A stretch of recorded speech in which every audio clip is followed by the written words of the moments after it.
سيئاتنا وتوفنا مع الأبرار আমল করা হলো সূরা ফাতিহা, সূরা ইখলাস, কোরআন পাকের তেলাওয়াত, তাসবিহ, তাহলিল, সবগুলো আমলকে আপনি কবুল ও মঞ্জুর করে নেন।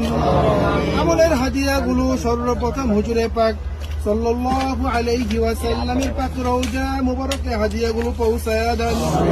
বিশেষ করে আল্লাহ আপনার মরহুম বান্দা মরহুম তৌফিকে আপনার ডাকে সাড়া দিয়ে অন্ধকার কবর এখানে শাহিত হয়ে গেল।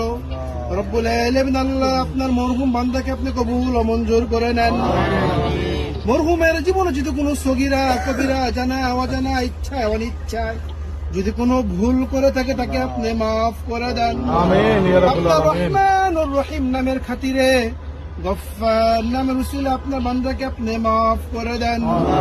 রব্বুল আলামিন মরহুম তৌফিক নওয়াজের জীবনের সমস্ত নেক আমলগুলোকে আপনি কবুল করে নেন।